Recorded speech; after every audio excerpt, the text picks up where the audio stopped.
I stayed very consistent with my training, my nutrition, and it was kind of tough to have a fight camp during this quarantine, but we made it happen, you know, and I'm ready for Saturday night. And I want to say it's been over a year now that you've been working with Mark Henry. What would you say you've improved on the most since being at that camp?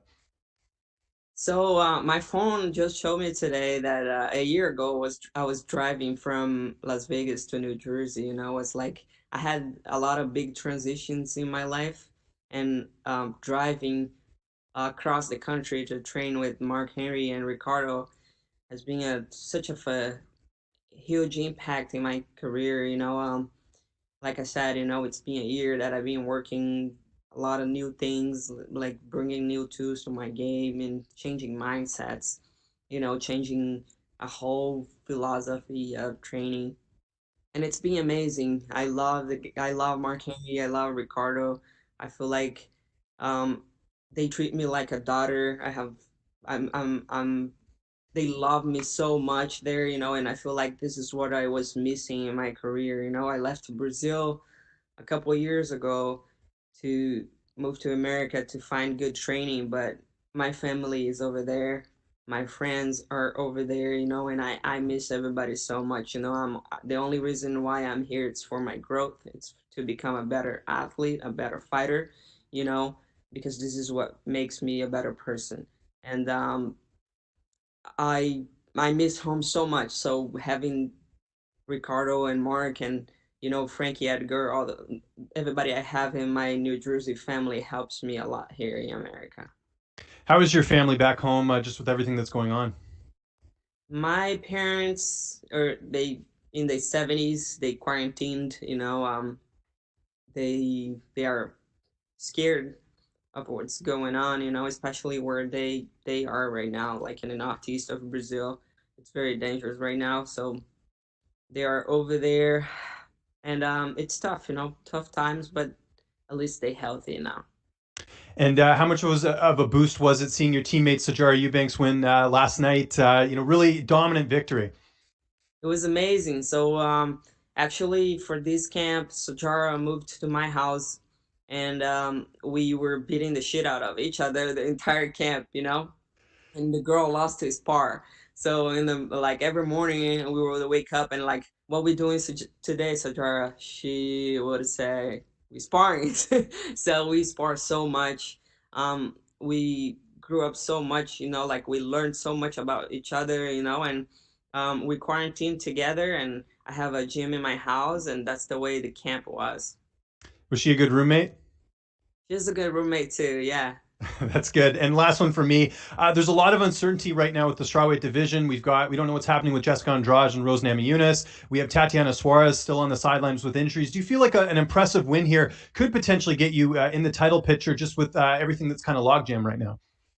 Yeah, like I've been in the top for so long, and like I said, I had a lot of big transitions in my life. I had a lot of things going on in the last couple of years, and I was figuring out a lot of things in my life, and that's where my losses came from, like we talking about the UFC, is the biggest organization for MMA in the world. Of course, you're gonna find people that match and know what to do to beat you, but like I feel like most of my losses in my career were from things that were going on in my life, so I feel like now I got the right training, the right people around me, I have the right mindset to get back to the top. And I'm a pioneer in the sport, like I said, I've been in the top for so long, I've been doing this for so long, that I feel like I deserve another chance for the title. Looking forward to the fight on Saturday. I thank you so much for the time. Thank you. Next, we'll go to Nolan King from MMA Junkie. Nolan, go ahead. Hey, Claudia, my first question for you.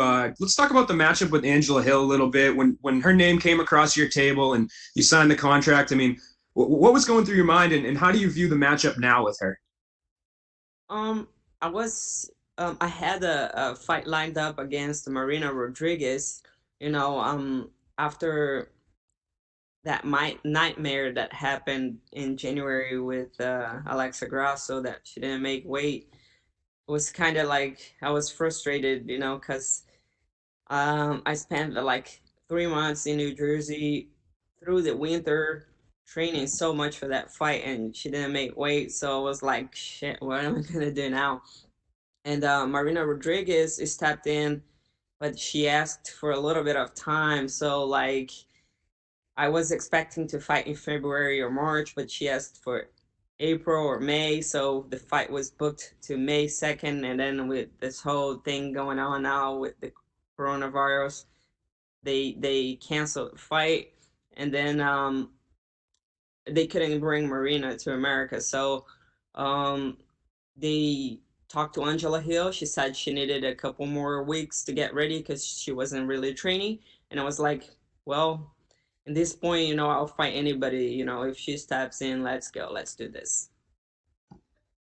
And her big thing right now is that she's going to be taking her 7th fight in 14 months. She seems to jump in here all the time. If given the opportunity, would you like to kind of get on that type of pace? I know UFC President Dana White wanted you to wait a little bit after your last fight to kind of let the weight cut, not for you not to have to cut weight again. But would you like to be as active as her? Do you think that's something you would be interested in?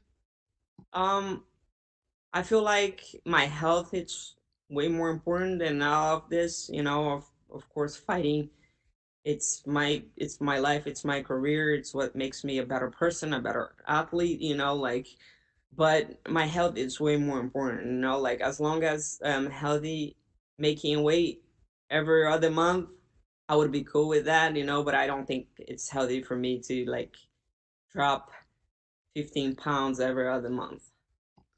For sure. My last question for you, if I'm a fan and I tune into this fight or sit down, if I'm cage side working there, what kind of fight do you think I'll see from you guys come Saturday?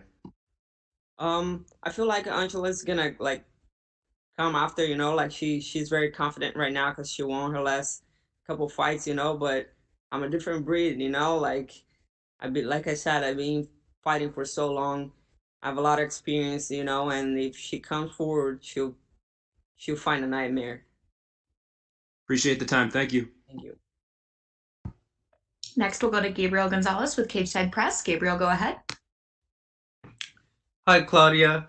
So obviously the division is coming off a very big fight with Whaley and Joanna. Just as a competitor in the division, I want to know what were your thoughts watching that fight? It was a great fight. Beautiful performance by both fighters. You know, they showed a lot of heart, a lot of technique. You know, one of the best fights I ever seen in my life, you know, and that's inspiring, you know. I'm pretty sure everybody in the division is like watching this and going back to the gym hungry, trying to get better to step in there in the same way. Just as a competitor, when you see a champion like Whaley, she's kind of new to everyone knowing about her, but obviously very good. I mean, as a fighter, do you get excited about the challenge? What is it like knowing that's the target at the end of the road? I feel like when like the top fighters in a division are giving everything to become better, everybody else step up and tries to do the same, you know, like this is what separates the top of the division to the rest of the division. You know, it's the hunger and what you doing to become better every day, you know. So when you see great performances like that, it only inspires you to do the same, to become better, and you know, and to step in there and do the same thing. Gotcha. Claudia, so we know you were living with Sarge, and obviously there's a lot of training and staying in shape. But can you talk about what were the other things you were doing while in quarantine? Like, did you start watching some TV? Did you pick up a new hobby? Anything like that?